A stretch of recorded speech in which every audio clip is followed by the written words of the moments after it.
Hello and welcome to another episode of the Progressive Queens. As you can see, it is just me today. So I'm going to make this a really quick show. This will kind of launch off of what I was discussing on my other show, Thursdays with Tracy. So we'll get into it. First topic is the withdrawal from Afghanistan and the I don't want to call it debacle because I think the media is just kind of picking and choosing um, what they are reporting. But apparently, what has happened or what is happening is that there were planes that were having trouble leaving Afghanistan to the point of soldiers were actually grabbing onto the planes as they were taking off. Um, the Taliban has taken over, and for some reason, the administration didn't plan on that happening. Although I'm not quite sure what they were thinking because even I could have saw that one coming. But what I wanted to talk about is the media's hypocrisy in covering this whole situation. It's like they finally are like, oh, we got a reason we can criticize Joe Biden. And, um, Biden is not my favorite at all. Um, but um, this is the right call. I said it Thursday, I'm going to say it again. We cannot keep getting into these forever wars. It's just, we can't. We spent $2.7 trillion on a 20-year effort that got us basically nothing. I don't even remember why it is that we went to Afghanistan in the first place. I think it was to catch Osama bin Laden, but he's been dead for what, 7, 8 years now. So I don't know why it is that we're staying. And please do not give me the, oh, he was stayed. We went for to free the women and to free the little girls so they could go to school. We never cared. We never cared about the women and the little girls. We never cared that they receive less education than their male counterpoints. We never cared that they couldn't hold elective offices. We just didn't care. And pardon me for yawning, but I had a tiring day today. But um, like I said, the original intent, I think, and if I'm wrong, please correct me. I thought it was to get Osama bin Laden out. But he's been out. And again, we were in that war 20 years. So when I was 27, we got there. Think about all the things that have happened in 20 years. And think about all the soldiers' lives that have been lost and the PTSD and the military families that have had to bear the burden of losing someone to war. And for what? What is it that these people, the Republicans and some Democrats, um, um, the ones that keep criticizing, I don't know what they think staying in for 1 year, 2 years, 5 years, 6 years is going to do. The situation is the situation. We have to stop with all of these forever wars. Not only because it's financially stupid and we could be spending that money elsewhere, but because you're asking young people to sacrifice literally their lives. And for what? So the military industrial complex can get a couple of contracts going? That makes no sense to me. Um, I would hope this would have been like, okay, um, let's have that conversation. But no, you have Republicans again wanting to be for the forever wars. And I'm going to share you a clip here in just a second. I'm going to put it on pause and I'll be right back with you. I'm going to share a clip. Okay, so the clip that I'm going to share with you all is from The Hill. So let's go ahead and share that, and you guys will see what I'm talking about.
Behind every great video is a winning script.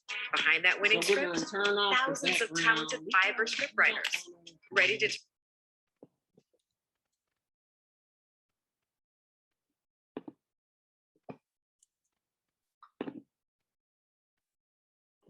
I love the way that video was like the one guy that the one legislator that spoke in anonymity. I'm like, you gotta talk, put your name on it.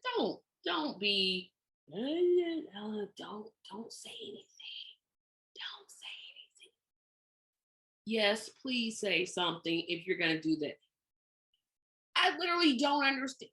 I understand the criticism of the withdrawal. It didn't go the way that some people wanted in terms of the Taliban taking over, etc. But what I don't understand is this call to stay longer. I don't know what the people who stay longer. What do they think this is going to accomplish?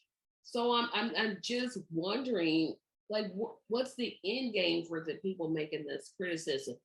This was the right decision. I can't even believe I'm saying it. Joe Biden made a decision that I actually agree with.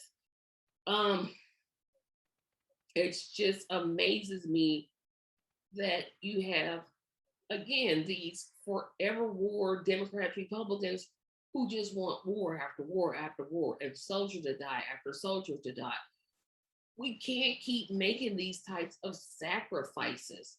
And in addition to that, we can't make sacrifices of we're just meddling in people's, elections that have already of other countries.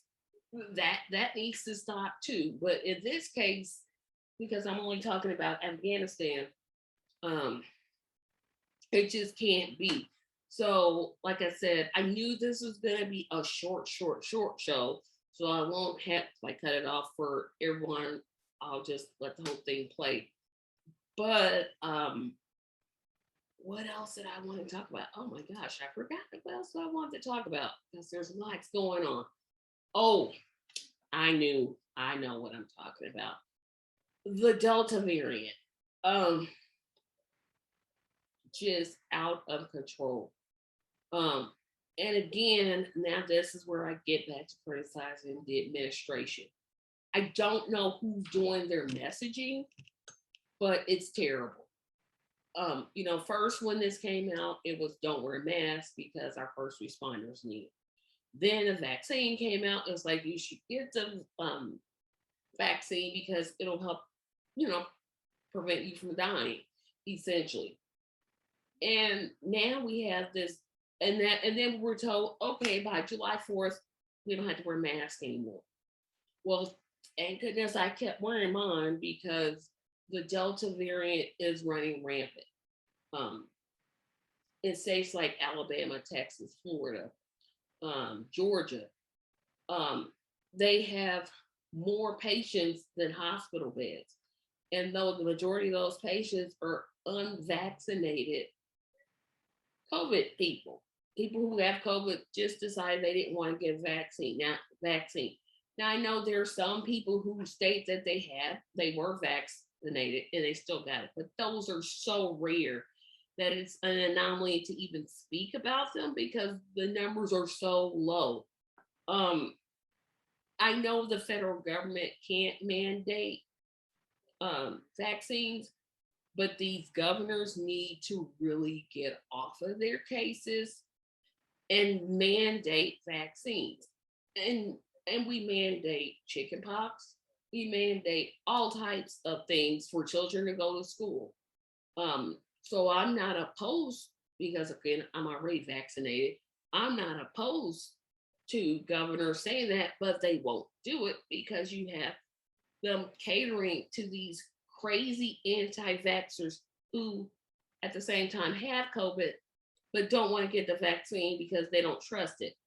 Says the person who eats hot dogs and potato chips and you don't, all the things in there and you're just eating them, but you're questioning a vaccine. That makes no sense to me. I know I'm doing a lot of rambling, but next week the panel will be back and I'll be better prepared. So I wanted to make this video to remind you to like, share, comment, subscribe, and support the Patreon. Those are the 6 things. And remember the link to the group tentatively called We Tired of This Mess is also in the link. So just visit when you can. I'll see you all later. Have a fantastic week. I'm sorry this was so all over the place, but I promise next video we will be very, very prepared. I'll talk to you all later. Bye.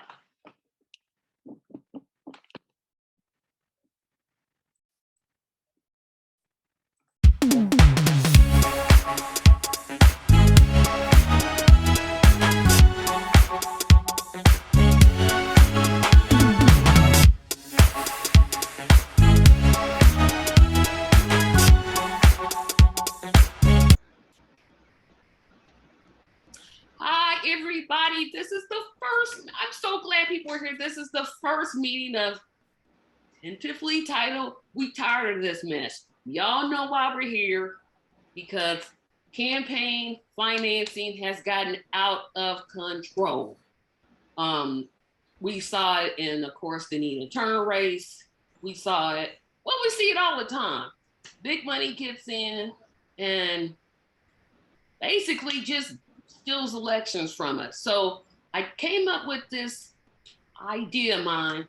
To be honest, it was a while ago, but I put it on the back burner because nobody came to the first meeting. So I was like, okay, nobody's interested. And then when Nina Turner lost her race, I was like, you know what? This is making me sick. We've got to get progressives elected at the local level. And unfortunately, with the way our system is set up, we're going to need money to do it. And when I say progressives, I'm including the Green Party, the Democrat Socialist Party, Justice Democrats. I'm including all of them in one big happy family. So if somebody out there is in the Green Party, this is not to exclude you. Yeah, I know, Michael, you are. This is not to exclude you. This is, we want to get together and get people elected. And we got one more person coming in.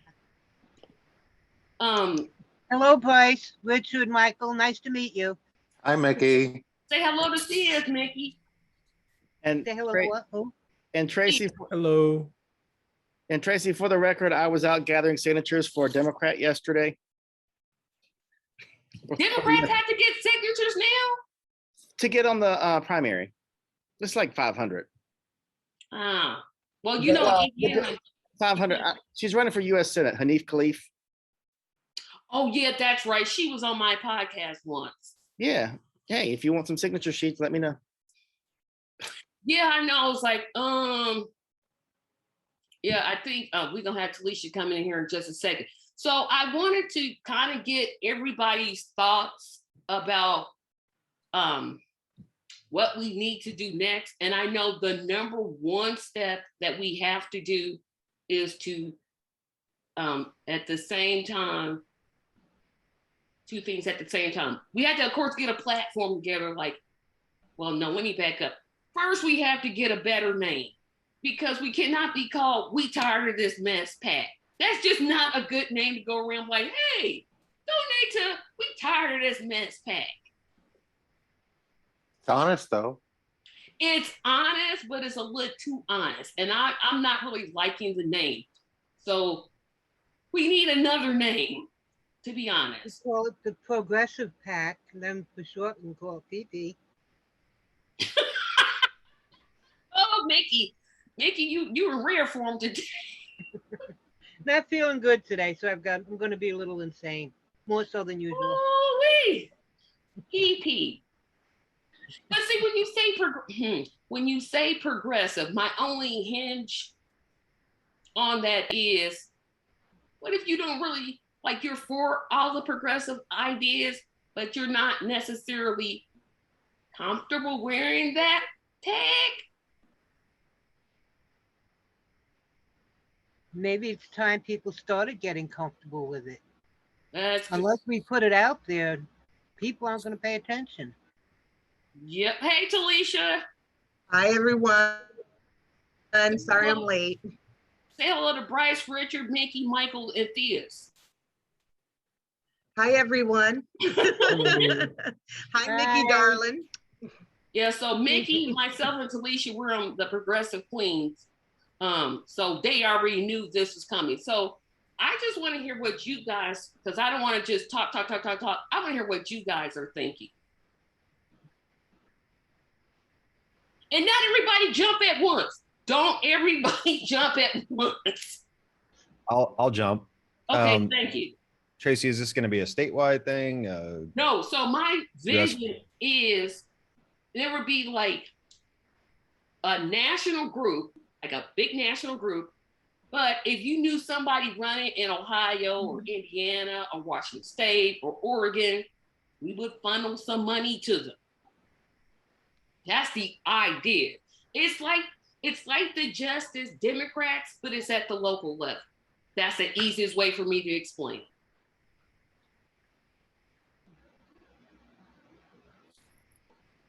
Also, as far as the name goes, I mean, we do tend to get really hung up on labels, and whether your intentions are to say we're progressives or we support progressive ideas, there are going to be people that are going to be turned off by those ideas or just the naming of that.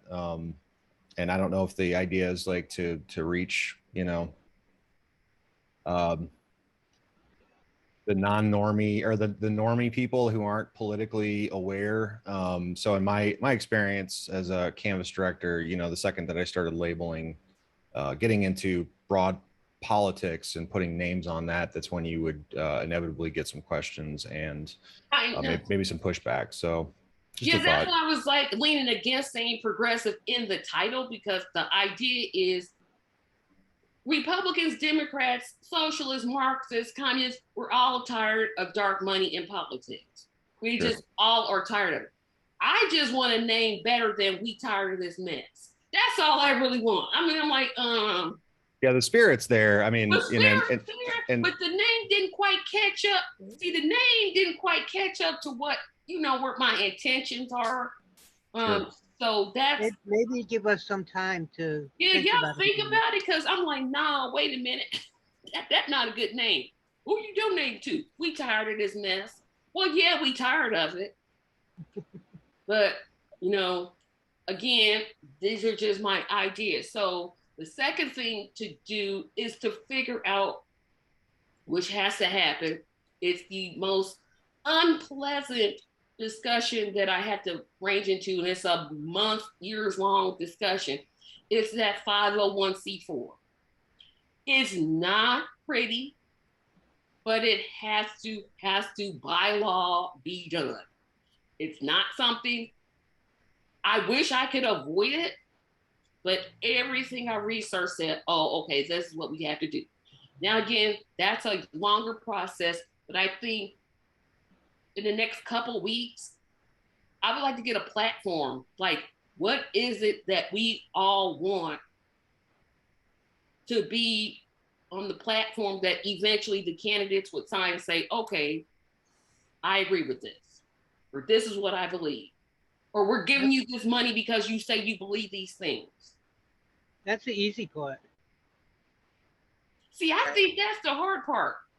Because No, it's the very easy part because they'll say one thing and then do another. So you definitely want to watch that because even Marianne Williamson, who later came back and corrected herself, she was too quick to sign the pledge that Jink had.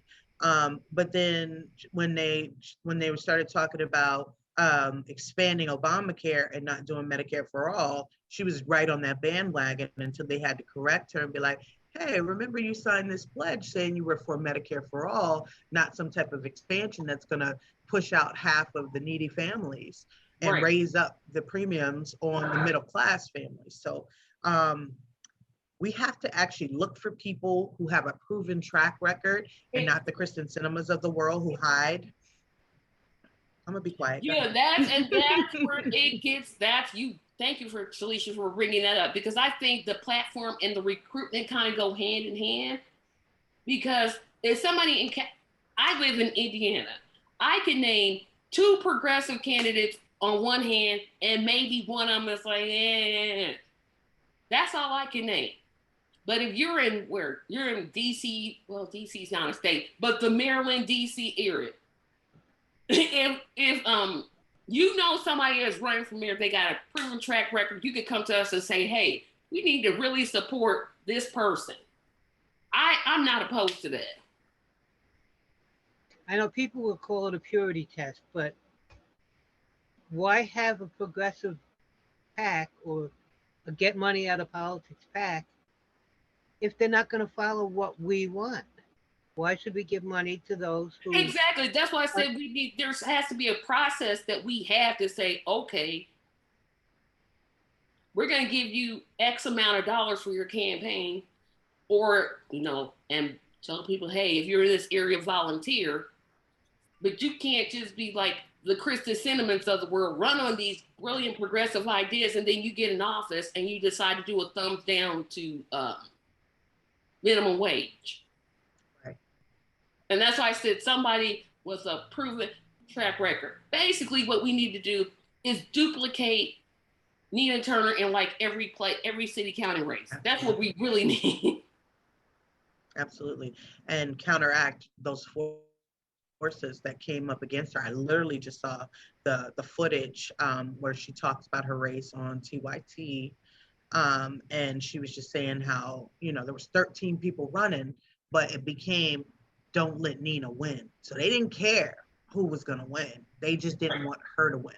And so we have to counteract those forces because they're big, they're strong, they're powerful, and they're coming from every angle, not just Democrats, but the Republicans. They're coming for us because we are trying to make better lives for those that are least of it. Right. The corporate Democrats have been telling us over and over that they know that the people want progressive policies.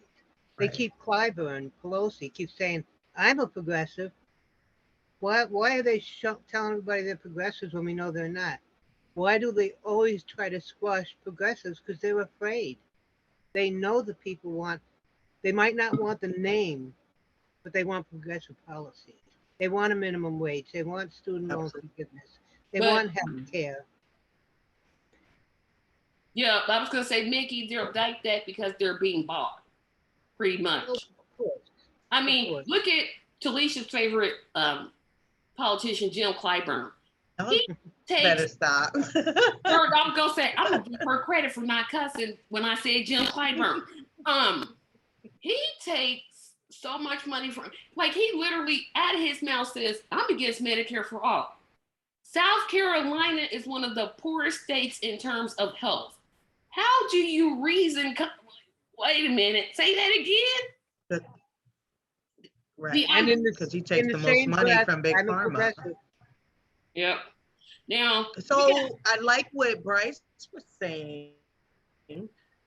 Maybe it is okay to take the labels off now. I was pissed more than anyone where they were talking about sloganeering for defund, because I will scream that to the top of the roofs. Matter of fact, I'm now leaning towards abolish. I think I'm actually there. But I'm with him that you can get more flies with honey, and maybe don't come out as we're a progressive pack. We come out as we are for the people packed, not related to Jimmy wait a Dore's minute, movement. you just at made all. it got nothing. But, You made you just know. got a name for the people pack. Think that may exist somewhere, so you might want to double check it. Oh yeah, you probably right. It's possible. But yeah, I But like it. something Yeah, it like needs to be that. something like that. Yeah, something like that. It just Because when can't you- be. We when tired you of take the it. labels off, right? When you take the labels off, Republicans are for Medicare for all. They're for reducing student debt. They're for police reform. So they want everything we want, but they just, as soon as they get that D label or the progressive or left label slapped on it, they're hands off. So we got to figure out a way to kind of trick them into wanting their own benefit. Well, if I may, I'm new to everyone here. I'm actually out of Atlanta, but I feel what you're saying there, Talisha, right? Mhm. But I'm of the opinion there is no right word choice. So progressive, for example, I work with a lot of progressives, but I myself, I don't identify as a progressive. But if you say progressive, I'm not going to run away from it either, because we have the same objectives as far as the major issues that we want to impact for the benefit of the common person in America.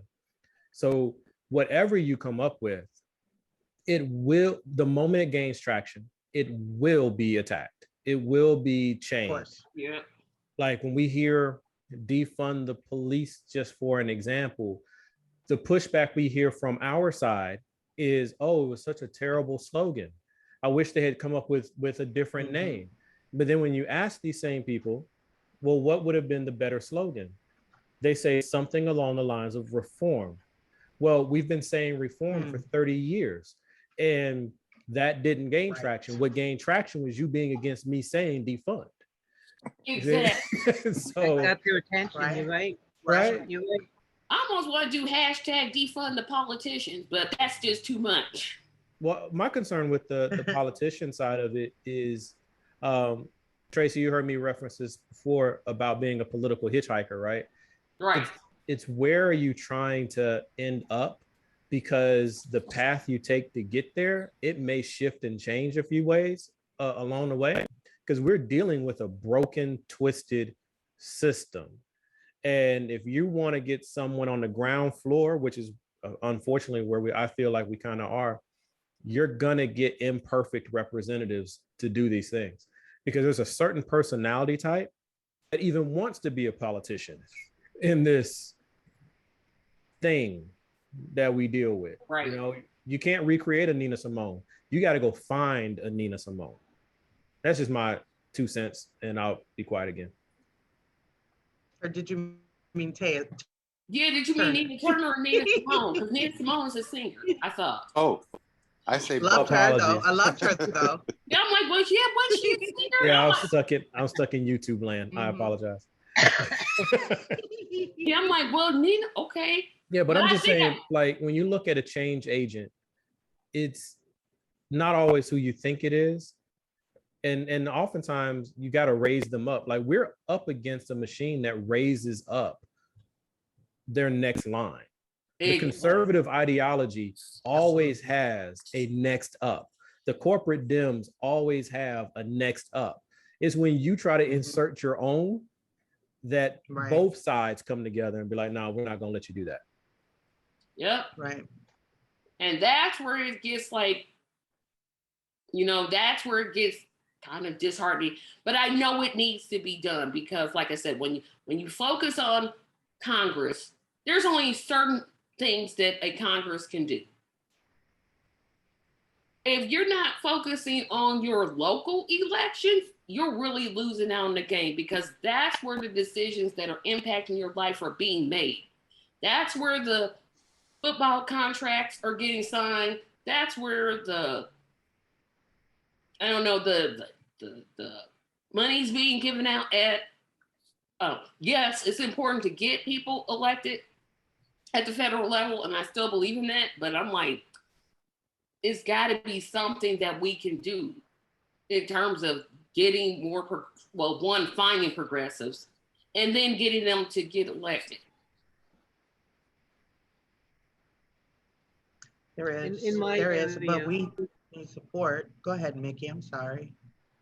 in my area, solid red area of New York, we have a local progressive group.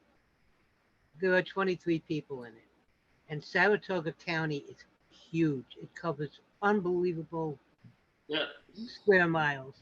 It's solid red. Yeah, you're like me, Mickey. You live in a red. Well, I live in a red state in a blue district. I'm in a. Well, maybe we need to take it back.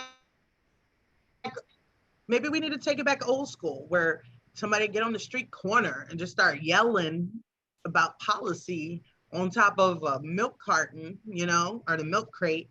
And, when they ask them, what party do you represent? I don't represent a party. I'm done with both these parties. They're for sale and they don't have interest in heart. My party is the people and not for the people, because I can't stand the MPP movement or whatever their freaking name is.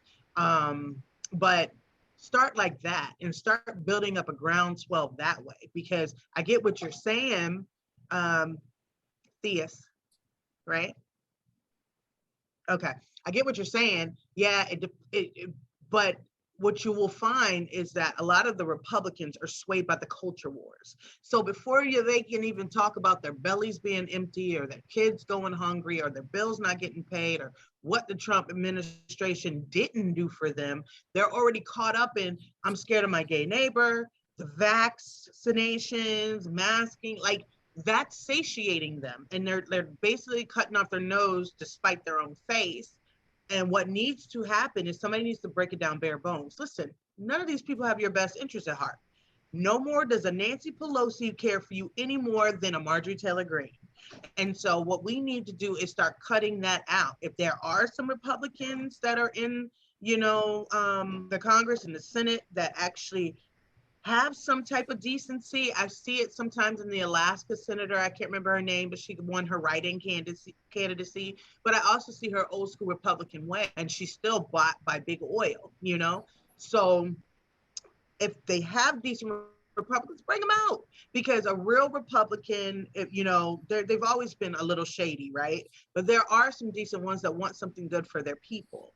And so if that's somebody out there that can say, hey, I've been subscribing to this ideology my whole life, and now I realize that that they're, not wanting the best for me. Like there's still, above ground power lines that's killing me and causing fires. And they basically just built a water treatment facility that's polluting my kids. Like we just had a water boil advisory. And I'm in a Democratic run state, but they have no problems because apparently bases are put in the worst neighborhoods ever. And not because of the people, but because of the treatment of the environment, food deserts, and because it's cheaper for the base. And so they have no problems just telling us boil your water, as opposed to figuring out how to get all that excrement and probably dead bodies, because nobody trusts the Potomac River, out of the water that we're consuming. They tell you to boil your water. That's not okay. And we've accepted it long enough. I'm sorry, Richard, you raised your hand. Yes, I did, and there's one thing that I always try to keep in mind when talking about situations like this, that we got to stop talking red and we got to stop talking blue. It doesn't matter. Absolutely. just doesn't matter. The best phrase I've heard in that regard is it doesn't matter who's on the left and who's on the right. It matters who's on top and who's on the bottom. And whenever you have a doubt about what's going on and what you're hearing, keep in mind, just ask yourself, what the heck does any of this have to do with relieving the suffering of the poor and the destitute? If you start there, everything else falls into place. Now, you talk about starting a PAC or an organization. It's been done before, and maybe it's better that we revive some of the work that's been done in the past. If you look at when Bernie Sanders ran, for example, in 2016, he took that platform. That wasn't his platform. That was Jesse Jackson's platform of 1988. But when Bernie Sanders took the Rainbow Coalition platform of 1988, he left out two planks. He left out relieving the suffering of the people of Palestine, completely tore that plank out of the platform. And the other one he tore out is reparations. Now you restart the Rainbow Coalition with the full 1988 platform, maybe you got something there. And don't forget that Jesse Jackson adopted the name Rainbow Coalition from Fred Hampton, who started that back in 1972. So maybe we need to look back and bring all that stuff forward and light it up again. That's an excellent thought. Thank you. Someone I've seen that's Richard, working I along see those you, lines is like Reverend Barber with the Poor People's Campaign. Yep. You know, because I think one-on-one you can reach most people. At least I live in a very red area in Metro Atlanta, but I've had good conversations one-on-one because there's no way to duck, dodge, and evade behind sound bites when someone's directly in front of you talking about, well, what are we going to do to help our kids in the schools? Right? You pose that question. There's no red or blue to that question. It's, we have children that go to school. They all use the same resources, regardless of our political affiliations. Are they getting the best they can out of the situation? And people will talk about that. But once we get into a group, it's too easy to hide. At least that's my opinion. It's too easy to hide because now I can slide into my echo chamber at will to kind of shelter me from those uncomfortable moments. So I'm 100% with Richard.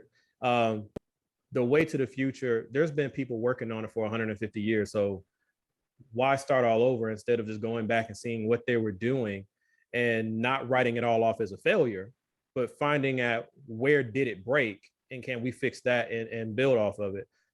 I just don't know. I don't know how to do that by trying to effectively reform a system that needs to be replaced. Exactly. That's where the trick is. The question is, how do we get the message out there so people listen? I was reading an article and it named names and it named towns where a whole lot of people have been running as Q in local elections. They're running as Q and they're getting elected. Now, obviously, they're spewing their message and the people are buying it. Why can't we spew our message and people aren't buying it? I think that's an excellent question. And I apologize. Go ahead, somebody else. I was going to say, yeah, maybe they are getting elected because they're doing one thing that we collectively don't do. They're talking to people. That's what they're doing. They're simply telling people, hey, you believe this and this and this, right? Vote for me. I believe the same thing as you. I'm just like you. I do da-da-da-da-da. So that's what they're doing. Okay, now see us go. I was just going to say that the messaging process is different between the two parties at large, right? So if you're looking at the Republican Party, which is largely the conservative, aka evangelical, aka 95% white party, messaging is a lot easier when you only have maybe one or two kind of demographics built in there that you have to send a message to.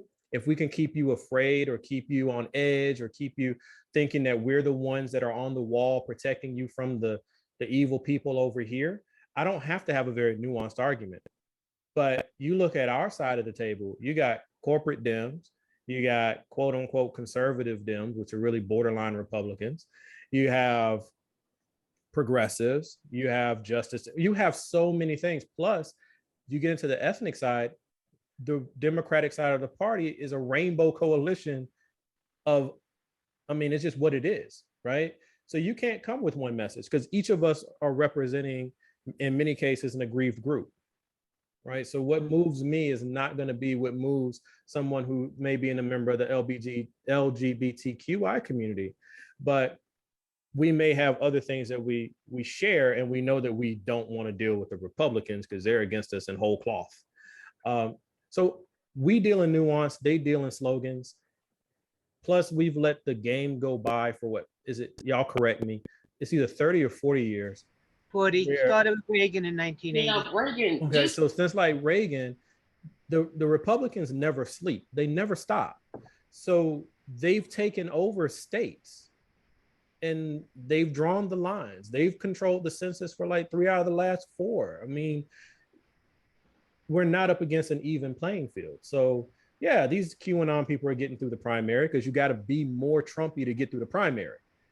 And then they get to the general and hope that that's enough to still keep the Republican vote. Because at the end of the day, it's red versus blue, unfortunately. Right. The Democrats have a huge problem with messaging.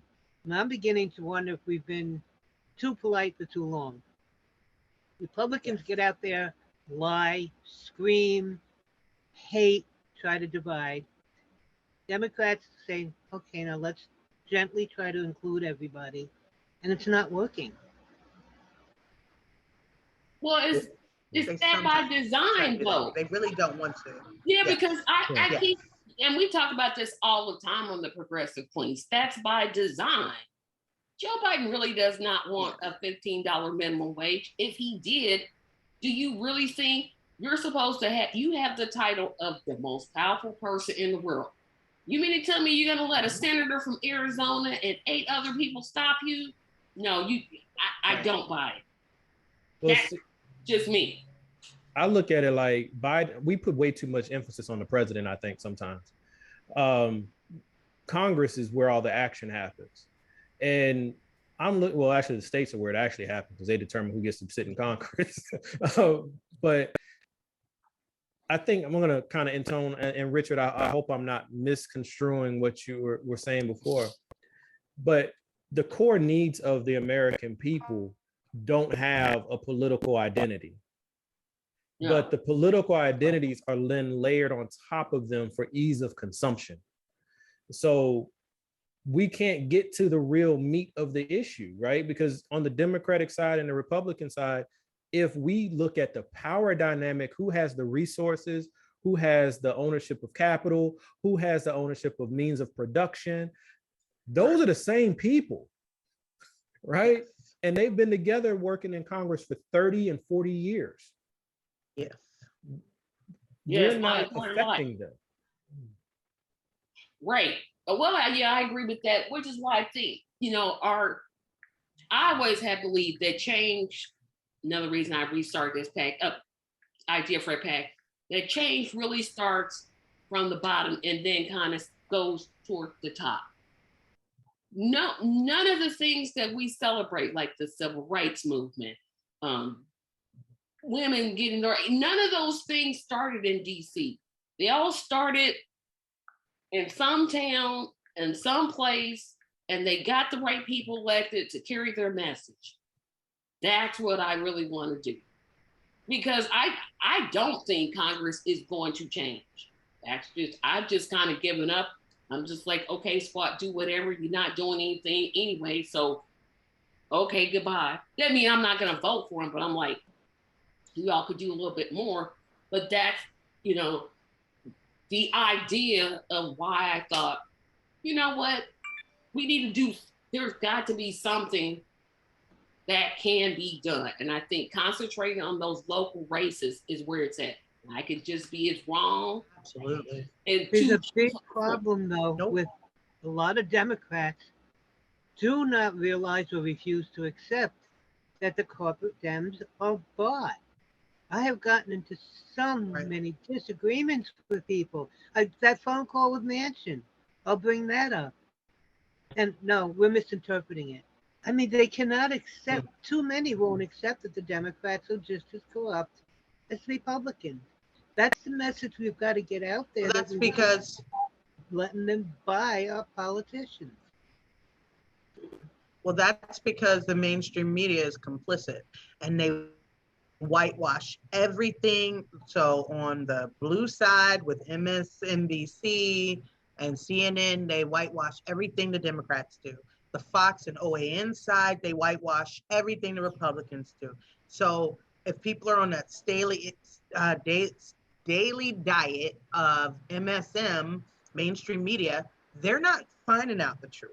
I'm wondering if one of our takeaways from this may be like a survey we sent out to everyone, no matter your ideology.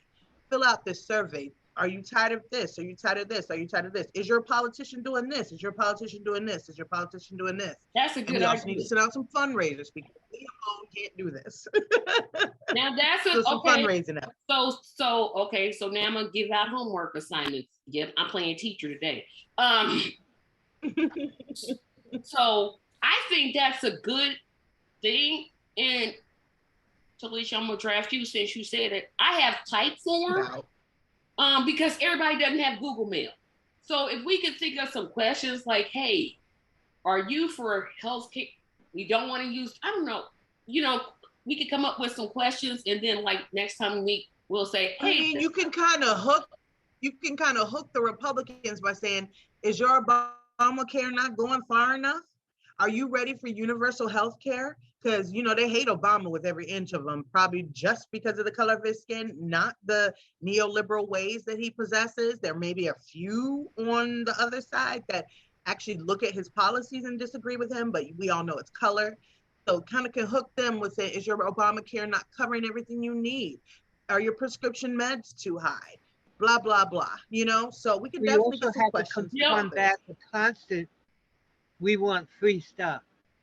These questions need to be worded. Would you rather that the taxes you pay go to big corporations or pay for health care for everybody? Why are we recognizing individualism for everyone else and socialism for the rich? Yeah, but people, somebody break that down. That sounds it in their head that it's not free. Mm-hmm.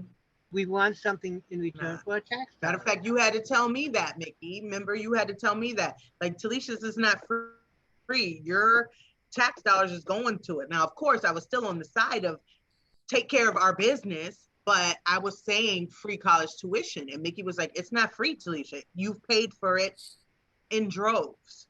So, yeah. You asked if I remember? Oh, yeah, I remember. I think Richard's got his hand up again. Oh, sorry. I propose that I propose that we stop talking about stuff as free and use the phrase publicly paid.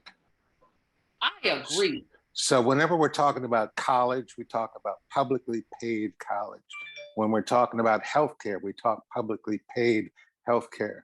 We stop using the word free because we play right into the hands of the people who want to shut us down when we talk about that. I can agree. So talking about it as a public asset. This is a public asset. This is something we all create together and we all share together, like the fire department, like the schools, et cetera, et cetera. So it's all publicly paid. It's not free. We all paid for it. Yeah, we paid for the Afghanistan war. So, okay. So Mike. Can I piggyback off of that a little bit? I think one of the dangers we have, and this is me from the outside because I'm kind of against both parties, except for I move on issues. And most of my issues just happen to be closer on the Democratic side. So let's move and work where I can. We're so ingrained in some of our verbiage that I think sometimes it gets past us, right? We know if we say the word free, then that triggers the other side in certain ways. But what is it that actually works for the other side, perhaps? And then how do we incorporate that language to where we're trying to go, right? So if we say free college, like you said, they'll immediately hear free. And they'll be like, oh, that's that liberal socialist, blah, blah, blah, right? But if we speak to their their version of patriotism, right? Because they're always trying to look backwards, right? So what are they harken back to? America being number one, America being the strongest, the smartest, the most well invested, and blah, blah, blah. Okay, so what about some verbiage that leans more towards not free college, not free this or that, but how do we invest into America's competitiveness in the educational market? And right? How do we like take their words? I'm not sure how to do it, because if I did, I already would have done it. But take their words and use those, because so long as we're using ours, they've been trained for that, just like we've been trained for it. We hear there's talking points and we're like, oh, come on, man. So I don't know. Yeah, understood. So Michael and Bryce, y'all haven't said nothing in a while, so I don't want to lose that. I'll go again. Yeah, I mean, I've been working in Indiana since 2009, 10 years of canvassing at the door. So I understand like what the hot button kind of points that you make with just normal people on issues. We're not talking about blue team, red team. And I think that, you know, so I can only really speak to the political situation here, but I wholeheartedly believe that if you speak to those issues with people, they're going to respond regardless of their, you know, there's going to be some partisans on either side. You can't get it done on the Democratic side, Republican side. We're fundamentally opposed to that. But I wanted to share a story. There was this kind of goes back to Mickey's point about the resistance from the entrenched parties. But a person who won in 2018, I think he was the only Democrat to win on progressive candidate, LGBTQ candidate who unseated a fairly powerful Republican, and his apparently his campaign manager said, "We're not going to go to the party. We're going to knock on 35,000 doors, and that's how we win." That's exactly what they did. So scaling that kind of model up, I have no idea, just kind of coming in without knowing exactly what the idea behind all this is, but and he was talking about issues, you know, and that's, I think that's how you do it. If you want to do on a local scale. I know it's tough right now because of COVID and everything, but that's where my heart's always at, is canvassing and knocking on doors and talking to people, because they're just so like, holy shit, you're the first person, pardon me. Yeah. You're the first person, sorry, you're the first person that's talked to me about this. My politicians don't talk to me about this stuff. And, you know, I think the latest poll numbers were about 45% independent in this country, 25 on either party. So I just the nuts and bolts of it. I look at that and I hear that story and I'm like, that's the lane that you want to go, that we could make a path forward on. So. Yep. And Michael, you still there? Okay, Michael's not. Oh, yeah, there he is.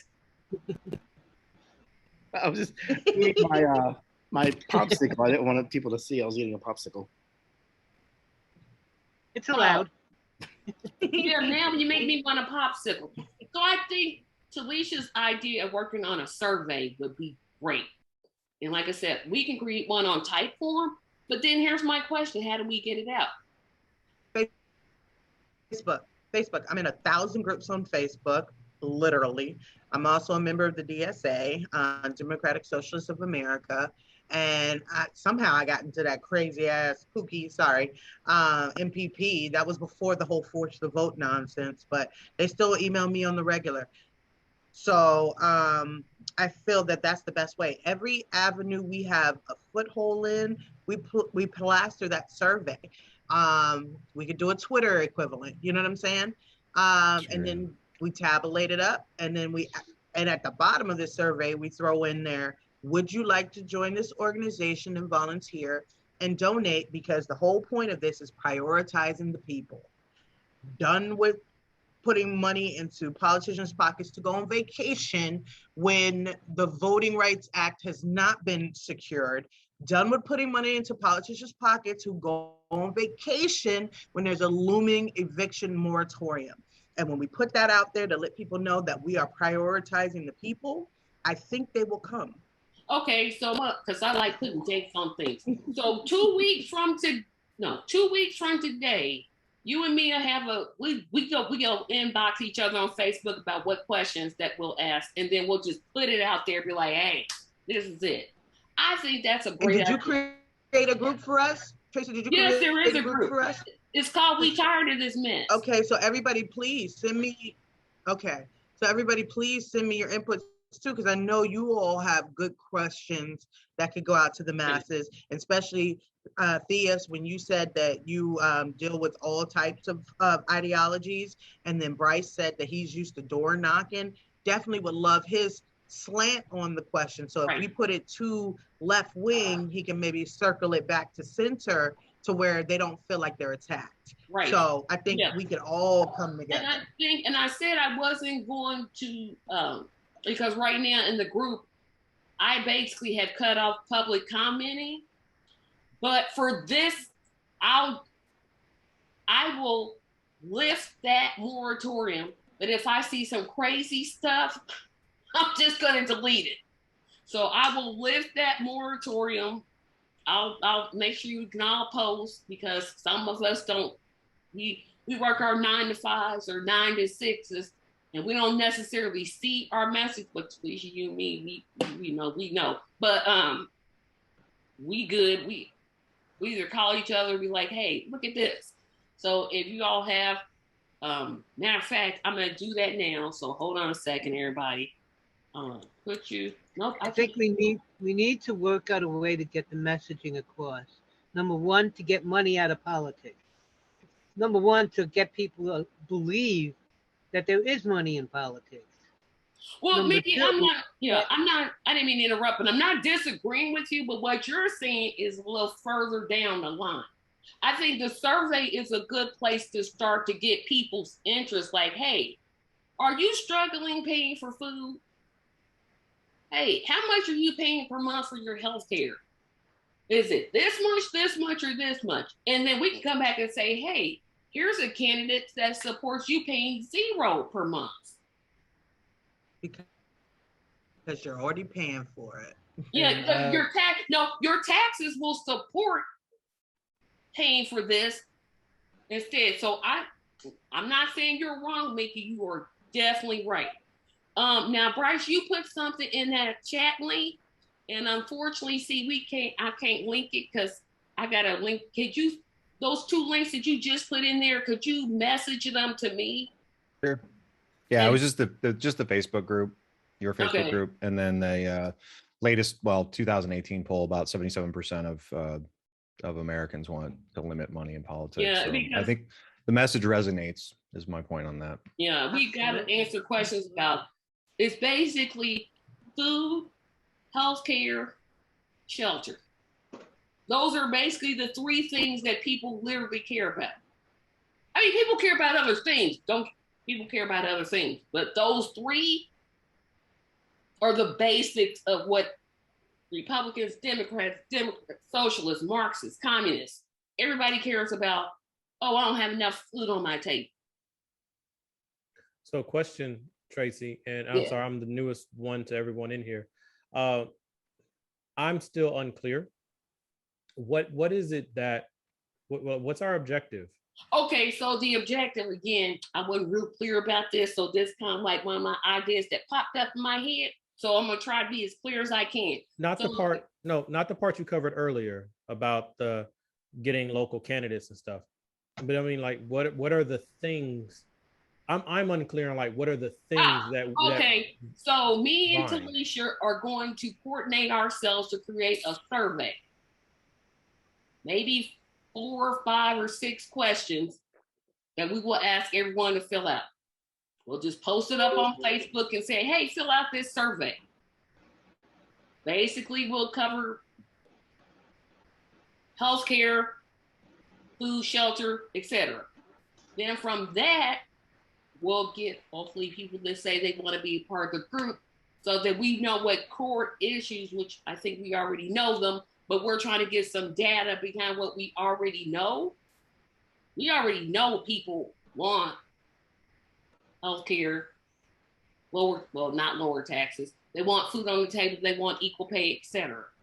So this survey is going to prioritize the objectives of the group in the next couple of weeks.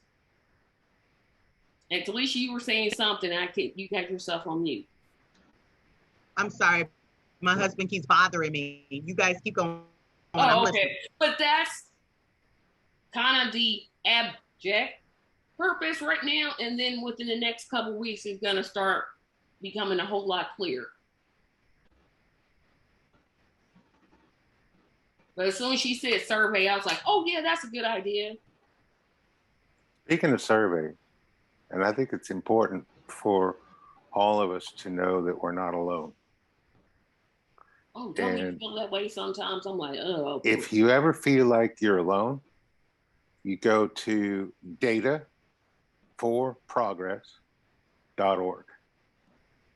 And you can see the issues that are important to all of us are the issues that are important to a majority of people in this country.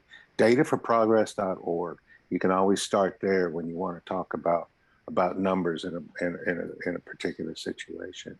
I do have a question for the survey, by the way. If you, and that is that if you take $738 billion, which is our war spending for the next year, and you divide that by the number of tax-paying citizens in this nation, believe it or not, it's the equivalent of $450 a month. I can believe that. So you start out with the question by stating that, and then you say, what would you do with your $450 a month? See, that's why I like having other people there, because I didn't even think about that. I would barely cover food in my house. But an that extra, is so sad and sick. Yeah, I think he's saying an extra, Richard, you could correct me if I'm wrong. He said, what would you do with an extra $450 a month?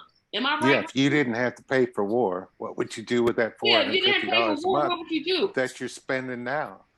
Buy a house. That would be what I would do. Mm-hmm. Oh, if I could get a fair rate from the bank, because I'm not gonna go with that. I'm not gonna go down that trail. But I want to thank everybody for coming. I know I said this is gonna last till 4:30, but we have the Progressive Queens to tape today. So 2 weeks from now, well, no, backtrack. Number one thing, I'm lifting the ban on people not posting. But like I said, if I see something crazy, I'm gonna take it down. I'm taking it down. I'm telling you right now, I will take it down. I'm not one of them people you want to be messing with. I will take it down and I will kick you out. I don't care. I'm not here to be our friend. For the masses that you're recording to? Yes, but they know me. Oh. And the second thing to do is me and Talisha, along with anybody else that wants to be involved, we're going to work on creating a survey, getting it out on Twitter, our Facebook group, and all the Facebook groups. So remember, everybody, just keep updating. Like I said, this idea hasn't 100% gelled just yet. So please be patient, because it will. I promise it will. And I'll do better next time. So does anybody have any other questions? Please no. I think I would like to look up the name, maybe prioritizing the people, see if anybody else has that. And if you guys like it, we can go with that, or we can just keep playing on that until we find something that we all can gel with. Yeah, because I don't like we tired. I mean, even though, like I said, the sentiment is there. We tired of this mess. We can, right. But we could call ourselves poo-poo on the politicians. Poo what? Poo-poo on the politicians. Poo-poo on the politicians. But that's too many P's. Like, and it's too clean. It's fuck all politicians. I don't think you'd like some of my ideas. What'd you say, Mickey? I don't think you'd like some of my ideas. No, we're recording, so you can't. No, you can't. No. Okay, well, guys, I love Mickey's ideas. We love you, Mickey, but not this time. I want to thank everybody for coming. give me some sort of like, oh, now I know what I need to do next. Like I said, 2 weeks from today, there will be a survey that we will invite everybody to plaster up on their social medias. And as soon as this meeting is over, I'm going to go back to the group and lift the ban. And with that, we have everybody here today has given us all things to think about. Absolutely. We need time to digest. There's so much of it. We need time to digest it and think about it. Richard, that opening sentence you posed, the question, please type that in our chat because that's amazing. And that definitely needs to go at the top. What was that statement? It was like, what would you do with your 400? Oh, what would you do with an extra $450 a month? Yeah. That was great. That was great. I'll type it up and message it to you. You're on. I'll send you a friend request and I'll send it that way. Okay. Unless there's a space to put it. Is there a space to put it? No. I like the friend request idea. All right. All right. We'll do that. Or Tracy can create a chat. Yeah. Tracy has a Facebook group that I'm going back to put the no posting thing on, so y'all can post in there too. All right then. But definitely friend me, Richard. You're my new homie. All right, my friend. Okay, everybody. All right, you guys. It was wonderful meeting y'all. Thank you, Thea. Thank you, Richard. Thank you, Michael. Thank you, Mickey. Thank you, Bryce. Have a great day. And Mickey, I don't think you nor Talisha are joining me for Progressive Queens, right? No, ma'am. Okay, so I'm going solo. I'm going solo. See y'all when I see y'all. Bye-bye. Bye-bye.